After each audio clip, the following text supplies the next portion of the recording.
2018 has gotten off to a fast start for the Shocker Track and Field program, and we're back here on pace to give you all the details. It's been a busy January for the Shocker Track and Field program, as they have competed in 3 meets in the past 2 weeks. The season got kicked off on January 11th with the Shocker Prelude at the Heskett Center, where WSU won 10 individual events as well as the men's team title, while only competing with a partial squad. In the lead, Wichita State is in the lead down the stretch, and he absolutely dusts him, does the Shocker. If you missed any of the action, you can rewatch the entire Shocker Prelude here on WSU TV's YouTube channel. I thought there was a lot of really good performances that maybe we weren't anticipating just because it was the Prelude and we weren't, we were thinking about taking the bigger group to the Triangular. But overall, there were some really strong performances at the Prelude. So it was exciting to get started. It seems like it really kicked us off well and took us into the Triangular, which obviously was even more exciting. 2 days later, the Shocks made their first road trip of the year to Manhattan, Kansas for the annual Kansas State, Wichita State Triangular. It was a hotly contested battle in which the Shocker men finished second, a mere 3 points behind Kansas, while our young women's team finished third with several career best performances. To me, the most exciting performances of the meet was Austin Corley and Jake Horsch. I mean, those two, it was just amazing. And Horsch, I don't coach him. I talk to him at the end of a multi or something like that. That's about all I do.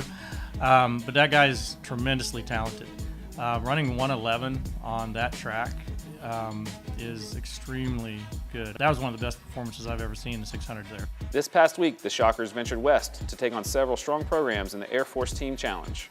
Showing significant improvement from the previous week on both sides, the men's team walked away with the overall team title, and the women finished a strong second place. And we see the national dual meet rankings. Brigham Young's ranked 7th, Wichita State is ranked 9th, Colorado State, if I remember correctly, was ranked 12th, and Air Force Academy was ranked 18th. I'm thinking, well, I've been out here before. These teams are good teams. Generally, we have, struggled, and I'm wondering if our ranking is valid. I'm wondering all sorts of things. And event by event, we're going pretty darn good. And I'm really proud of the team. It's been a productive start to 2018 for WSU, as they have racked up 83 personal records, 14 additions to the all-time top 10 indoor list, 1 new school record, and 7 performances that rank in the top 25 in the NCAA. What have been some of the best individual performances in 2018 so far? Let's find out in the top 5 countdown. Number 5, Megan Holmes.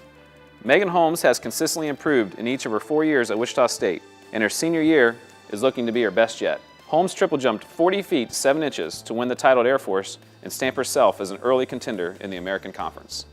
I think most of my success comes from just having a different mindset. Coming here and not being one of the good athletes was like a bummer, so I had to change my focus and really focus on what my goals were and that I wanted to become a really good athlete. Number 4, Hunter Veith. Hunter Veith put everyone on notice in December when he put up the nation's top heptathlon mark, and since coming back after the winter break, he's been sharpening his events in the first 2 weeks. A huge career best of 7.94 in the 60-meter hurdles moved Veith towards the top of the AAC charts, and his 24:10.5 in the long jump was only second to one of his teammates. He topped off the meet at Air Force with a 48-second relay leg on the 4x4. Needless to say, Hunter looks ready for the rest of the indoor season. I'm feeling great. It's not over yet. We haven't made it there, but it's a great place to start, and I'm happy where I'm at right now. Number 3, Denver Griffin. Since Denver Griffin arrived to WSU's campus, he's been known for his incredible starting ability. As a sophomore, he's shown that he is much more than just quick out of the blocks. At the Air Force Team Challenge, Griffin broke a 14-year-old school record in the 60-meter dash with a time of 6.76. That was a 1/10 of a second faster than his previous best. The American Conference may have some of the best sprinters in the nation, and now you may start to see Denver Griffin amongst them as well. I look at what they run all the time, not just the Houston guys, but also a guy from Memphis. When I see that, I know I'm not where I need to be at all, not even with a 6.76. Looking at it just makes me not feel comfortable that I still need to get better. Number 2, Jared Bellardo. 5-time NBC champion in the jumps and number 1 on the all-time list for long jump. Some athletes make the difficult look routine, and for the WSU Track and Field program, that's exactly what Jared Bellardo does on a weekly basis. The junior All-American has quietly started out his season by being ranked in the top 25 in both the long jump and triple jump in the NCAA.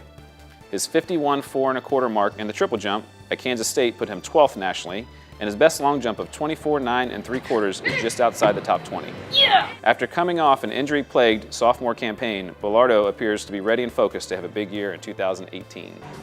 I think we need to take 1 and 2 at conference at the American, first year of the American, both of us. Yep, that's the goal. Long and triple jump. Long and triple jump. Awesome. Number 1, Ben Johnson. Junior Ben Johnson's rise to being one of the top multi-event athletes in the nation has not been easy. Johnson was a lightly recruited jumper out of high school and has improved at an astonishing rate since arriving to WSU. At Air Force, Johnson posted the 4th best heptathlon score in the nation with a mark of 5,615 points while achieving career bests in 5 of the 7 events, including a 3-second personal record in the 1,000-meter run while running at 7,000 feet altitude. It's still early, but that score could possibly land him a spot at the NCAA Indoor Championships in early March. Yeah, no, I don't feel like a national guy at all. And I think a lot of it is because I'm still training with Hunter Veith, who's kicking my butt every day.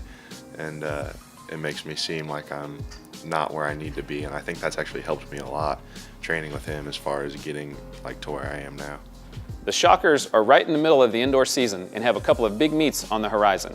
On February 2nd and 3rd, Wichita State will host the annual Herm Wilson Invitational at the Heskett Center. This is always an exciting event with a packed house full of enthusiastic track and field fans. If you can't make it to the meet, you'll be able to watch the running event finals right here on WSU TV's YouTube channel. Following the Herm Wilson Invitational, the Shockers will split up and make the short trip east to Fayetteville, Arkansas for the Tyson Invitational, as well as the Gorilla Classic in Pittsburgh, Kansas. From there, it will only be 2 weeks until their first ever American Conference Indoor Track and Field Championship in Birmingham, Alabama.